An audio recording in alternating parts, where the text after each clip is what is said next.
ॐ गजाननं भूतगणादिसेवितं कपीतजम्बूफलचारुभक्षणम् उमासुतं शोकविनाशकारकं नमामि विघ्नेश्वरपादपङ्कजम्। कृष्णाय वासुदेवाय हरिये परमात्मने प्रणतय कलेशनाशाय गोविंदाय नमो नमः। ओम श्री महापुरुष देवाय नमः। ओम श्री गुरुदेवाय नमः। ओम आनंद स्वरूप भगवान की जय। ओम शांति स्वरूप भगवान की जय। हमारा चिंतन गीता अध्याय 4 श्लोक 2 पे चल रहा है।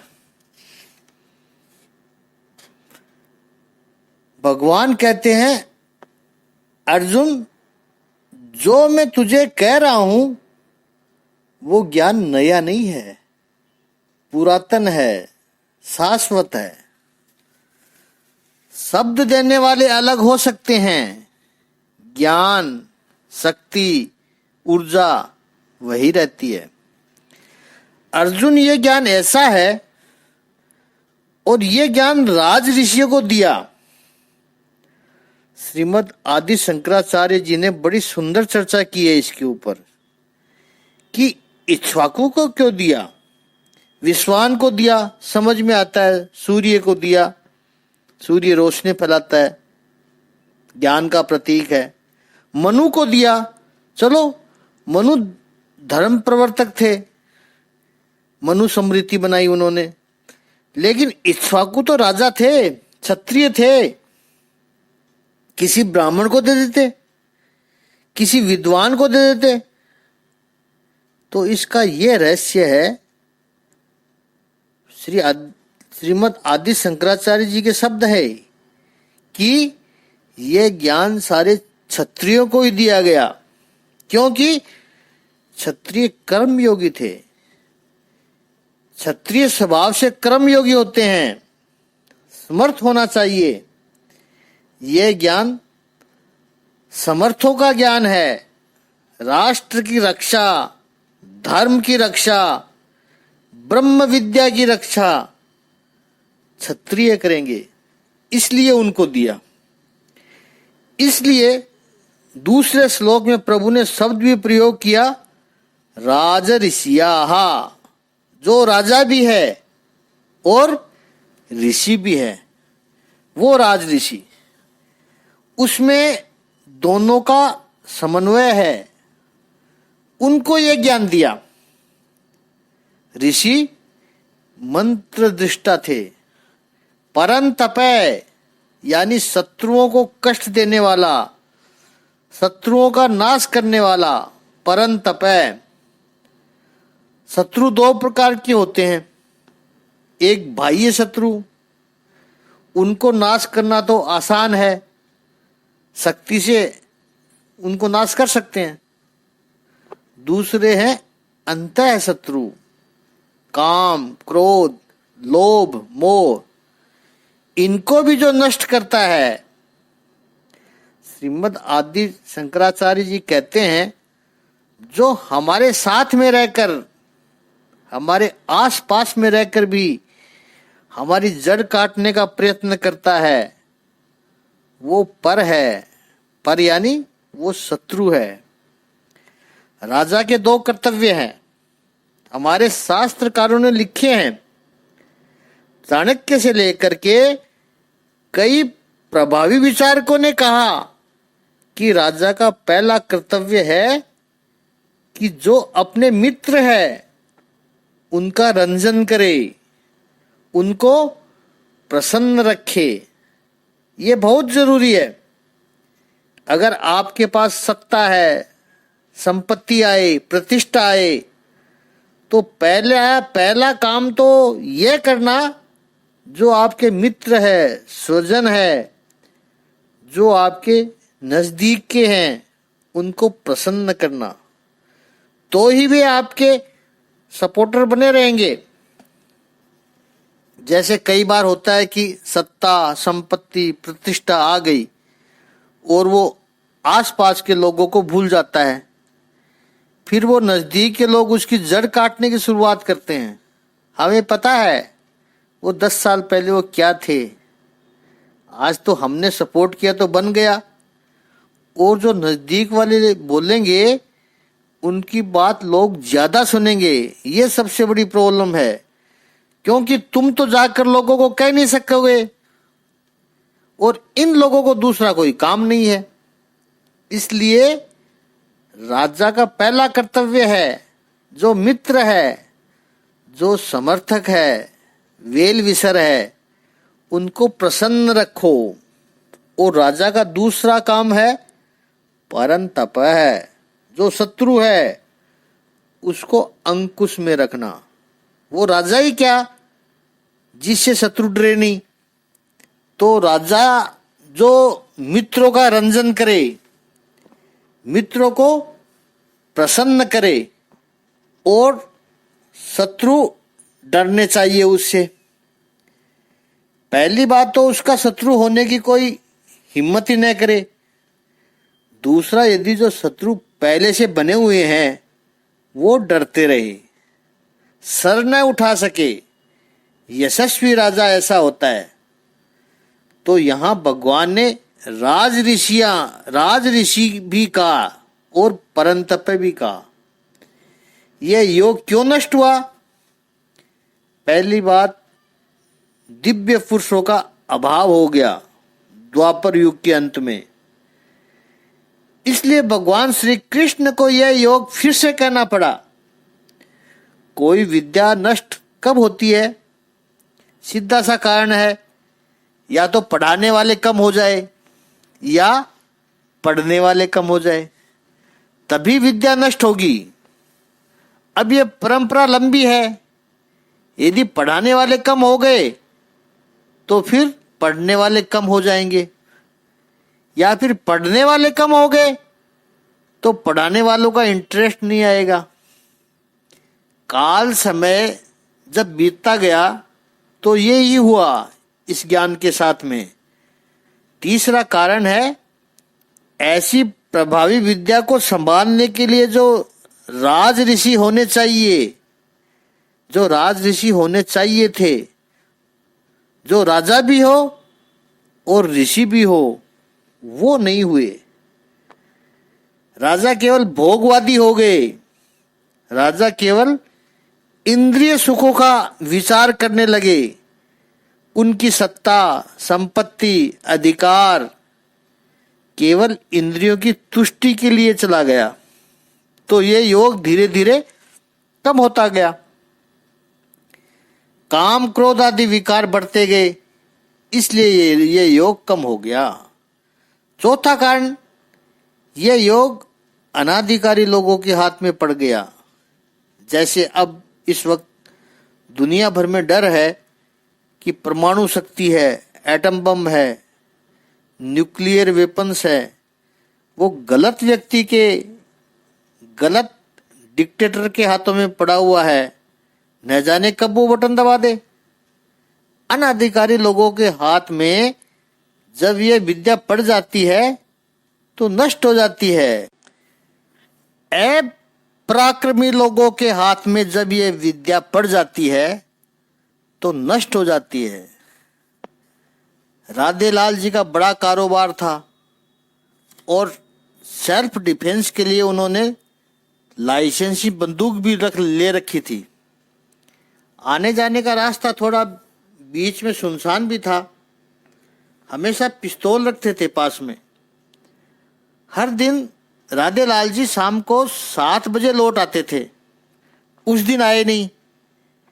घर वालों को चिंता हुई, फोन लगाए तो फोन लगे नहीं, रिंग बजती रहे, कोई उठाए नहीं।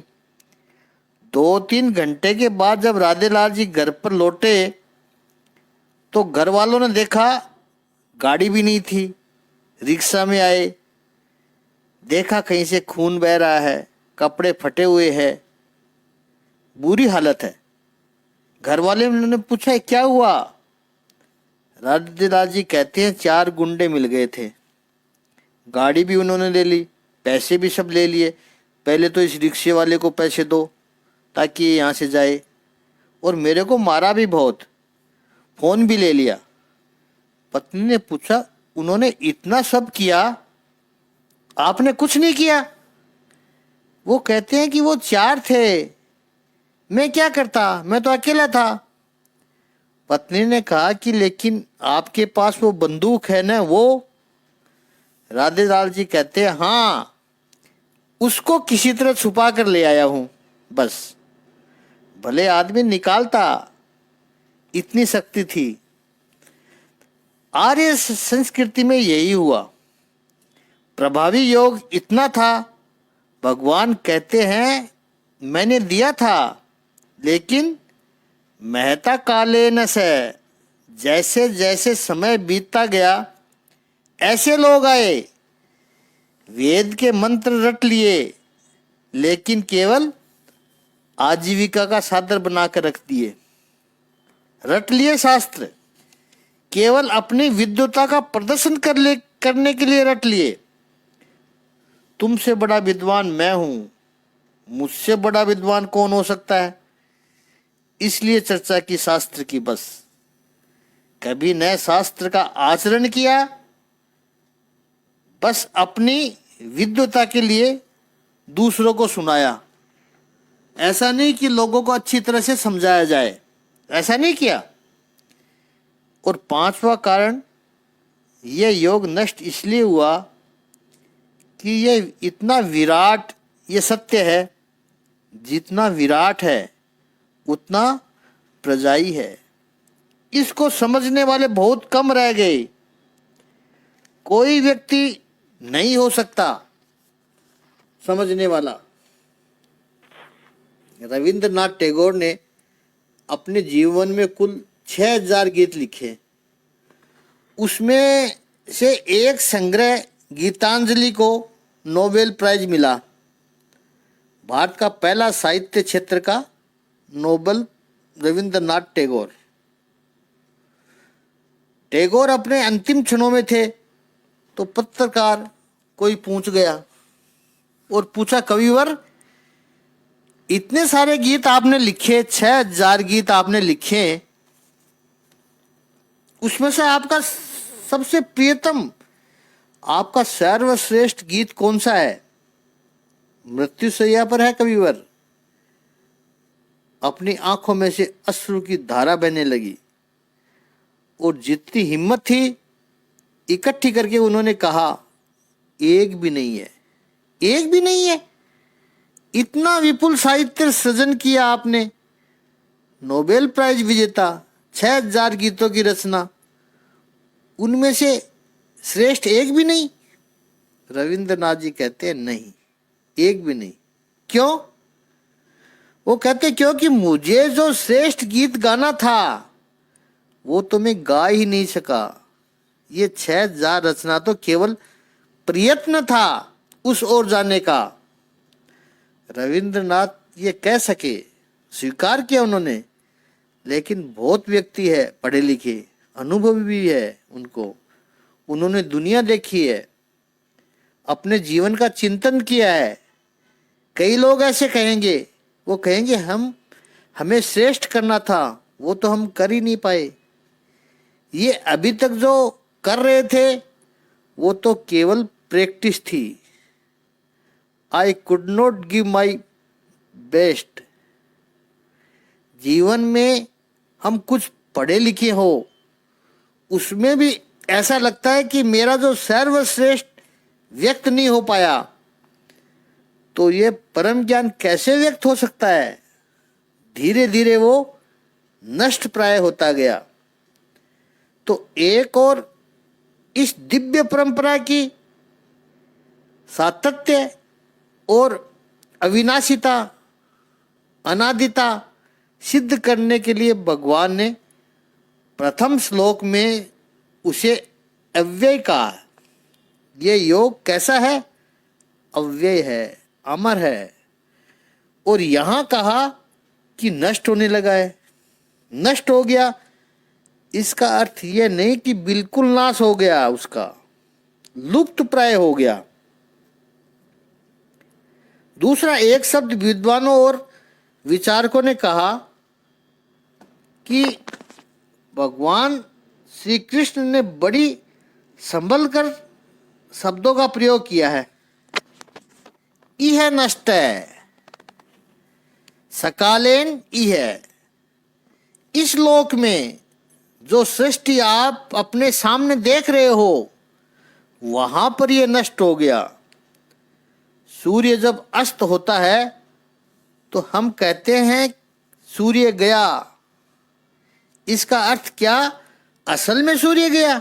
नहीं, यहां अस्त हुआ है, यानी यहां पर अस्त हो रहा है, तो इसका अर्थ कहीं पर तो उदय हो रहा है। यहां से सूर्य गया, इसका अर्थ यह नहीं है कि अस्तित्व में से सूर्य मिट गया, कहीं चमक रहा है। यह ज्ञान ऐसा ही है, और कोई भी ज्ञान कभी नष्ट नहीं हो सकता है। कहीं पर और अस्तित्व में यह ज्ञान है ही है इस संसार में। यहां जो उसके वारिस थे, उनके सामने उन्होंने उसकी वैल्यू नहीं रखी। इस सत्य को, इस ज्ञान को समझने वाले न रहे। जो भी व्यक्ति आँख खोले तो उसको सूर्य दिखाई पड़ता है, यह परंपरा है। ऐसे ही इस ज्ञान की भी परंपरा है। कोई ये दावा नहीं कर सकता है कि सूर्य को देखने वाला मैं ही हूं। न मेरे पहले किसी ने सूर्य को देखा, न मेरे बाद में कोई देख पाएगा। नहीं, राजाओं के लिए यहाँ राज ऋषि शब्द है। और ये जो परंपरा है, हमारे यहाँ परंपरा दो तरीके से होती है, दो तरीके से चलती है। एक जन्म से, जिसे बिंदु वंश कहते हैं। पिता के बाद पुत्र, पुत्र के बाद पौत्र, ऐसे परंपरा चलती है। इतिहास साक्षी है इस बात का कि ये जो बिंदु परंपरा है वो लंबी टिकती नहीं है। आप संपत्ति की बात देखो, एक पीढ़ी ऐसी होती है जो बिल्कुल गांव से लोटा लेकर के शहर आते हैं, संघर्ष करते हैं, पैसे कमाते हैं, मेहनत करते हैं। दूसरी पीढ़ी जुड़ती है उससे, कंधे से कंधा मिलाकर चाचा ताऊ पिता की मेहनत के साथ लग जाते हैं, बड़ा सा एम्पायर खड़ा करते हैं, संपत्ति का सृजन करते हैं। तीसरी पीढ़ी को लगता है कि हम पीक पर हैं। फिर चौथी पांचवी पीढ़ी आने लगे तो फिर केवल ब्याज खाने वाले रह जाते हैं। ये सबका अनुभव होता है। और वो कहते फिरते हैं मेरे दादाजी ऐसे थे, मेरे परदादाजी ऐसे थे। बड़े बड़े आदमियों के साथ उनके फोटो है, बड़े महान थे। वो सब ठीक है, तूने क्या किया बोल? कुछ नहीं। बिंदु वंश अधिक टिकता नहीं है, क्योंकि बिंदु वंश में लापरवाही बहुत जल्दी से आ जाती है। कुछ प्रूव नहीं करना पड़ता है उसे। बिंदु वंश में जिम्मेदारी पिछली पीढ़ी की ज्यादा रहती है, अगली पीढ़ी को ट्रेंड करने की। पिता पुत्र को ट्रेंड करता है कि इतनी मेहनत की है, ये बेटा इतनी मेहनत करेगा या नहीं कर पाएगा, जिम्मेदारी संभाल पाएगा कि नहीं, इसको मुझे ट्रेंड करना है। बेटे को कुछ नहीं पड़ा है, उसको तो पता है सब आसानी से मिल रहा है। ये बिंदु वंश में होता है। दूसरा एक वंश है शब्द वंश। विद्या से जो नेक्स्ट प्रतिनिधि बनता है वह क्या है? जैसे गुरु शिष्य परंपरा हो, वहां पर जो आने वाला व्यक्ति है उसको अपनी वर्थ प्रूव करनी पड़ती है। एक गुरु के 10 शिष्य है और 10 में से एक को गद्दी मिलने वाली है, तो उन 10 शिष्यों की कोशिश करनी पड़ती है उनको कि मैं बाकी 9 से और प्रभावी बनूं। मेरी विद्वता, मेरा जीवन, मेरी पवित्रता, जो भी मेरी मेहनत है, मैनेजमेंट स्किल्स बाकी के 9 से श्रेष्ठ हो, तभी वो गद्दी प्राप्त कर पाएगा। गुरु को तो केवल देखना है कि इन 10 में से कौन समर्थ है, उसको मैं पसंद करूं। कंपटीशन उन 10 में होगा। पता चला फर्क क्या है? यह फर्क है। बिंदु वंश में पिता को चिंता है कि बेटे को योग्य बनाऊं।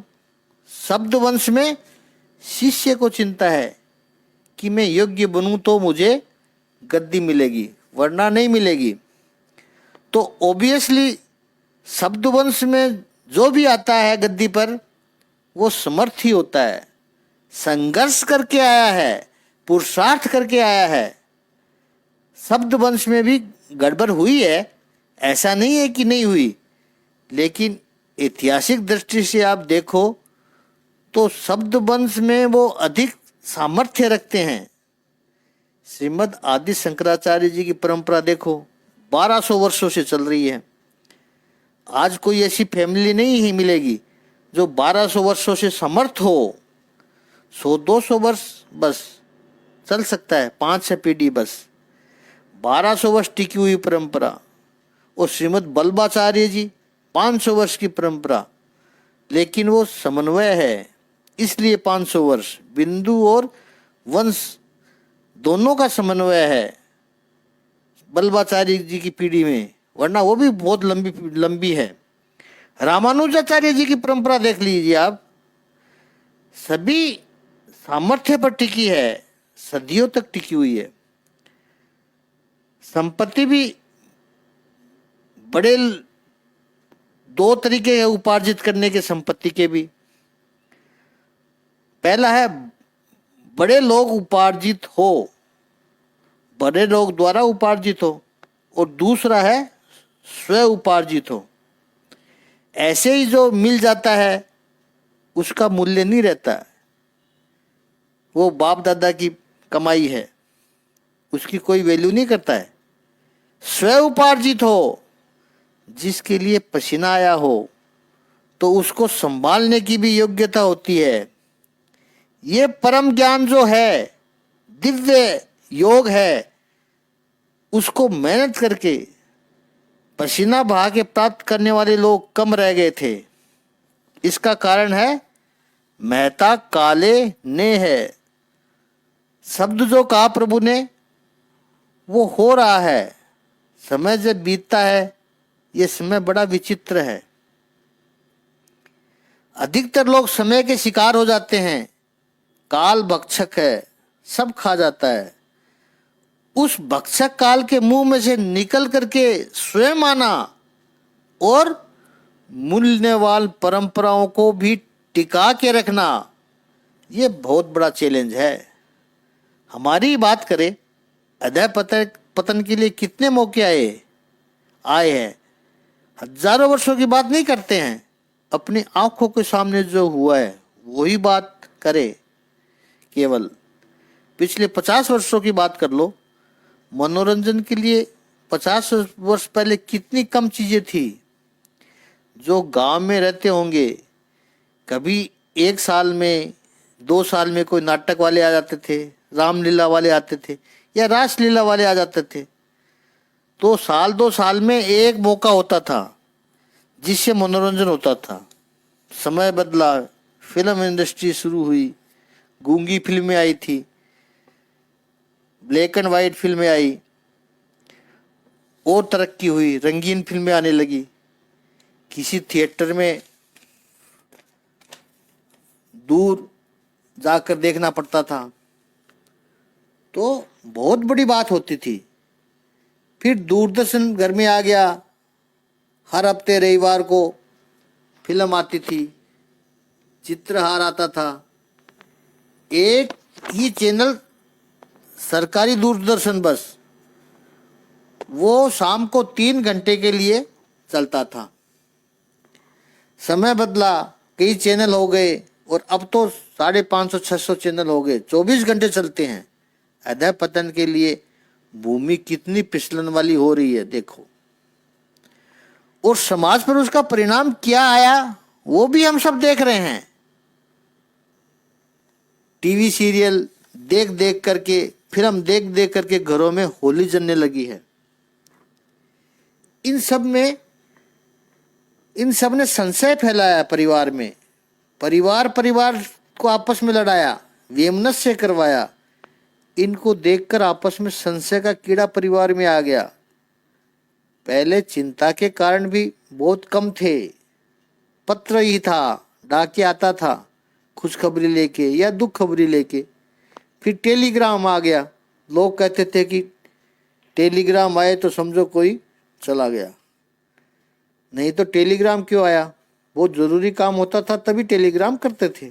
फोन आ गया, पूरे मोहल्ले में एक फोन हुआ करता था, और जब किसी का फोन आता था तो दौड़ के जाते थे, अरे फोन आया है, पता नहीं क्या बात होगी। एक टेंशन का विषय बनता था, क्यों आया है फोन अचानक। अब ये मोबाइल हर एक जेबों में है, कितना स्ट्रेस, कितना तनाव बढ़ा। और उसमें भी ये व्हाट्सएप, फेसबुक। जैसे समय बीतता जाता है हम मानते हैं कि हम विकसित हो रहे हैं, लेकिन सच पूछो तो हम अपने आसपास अधः पतन की गहरता खाइयां खोद रहे हैं। और उसमें होता क्या है, अच्छी चीजें छूट रही है, गलत चीजें आ रही है। तो ये दिव्य योग भी, एक महान योग भी, स कालेन महता योगो नष्ट है परंतप। अब तीसरा श्लोक लेते हैं। गीता अध्याय 4 श्लोक 3 का शाब्दिक अर्थ है कि आज मेरे द्वारा ये प्राचीन योग यानी परमेश्वर के साथ अपने संबंध का विज्ञान तुमसे कहा जा रहा है अर्जुन, क्योंकि तुम मेरे भक्त तथा मित्र हो। अतः तुम इस विज्ञान के दिव्य रहस्य को समझ सकते हो। स एव अर्जुन, वो जो योग था, स एव वही योग, अयम मयाते अधः प्रोक्ता पुरातन योग है। वही योग मैं तुम्हें यहां पर कह रहा हूं। संस्कृत व्याकरण की दृष्टि से देखेंगे तो प्रोक्त है, पास्ट टेंस है। सच पूछो तो मैं कह रहा था, यह होना चाहिए था। भगवान स्वयं कालातीत है, इसलिए प्रभु यहाँ पर कह रहे हैं वही योग मैं तुझे कह रहा हूं। क्यों? बड़ी प्यारी बात है। अब जो तीसरे और चौथे चरण में भगवान कहते हैं, भक्तोषि में सखा चेती रहस्यम ही एतत उत्तमम। ये उत्तमम रहस्य है। रहस्य भी दो प्रकार के हैं, सारे रहस्य उत्तम नहीं होते हैं। रहस्य क्या है, इस पर हम कल चिंतन करेंगे और अच्छी तरह से चिंतन करेंगे। बहुत अच्छा श्लोक है।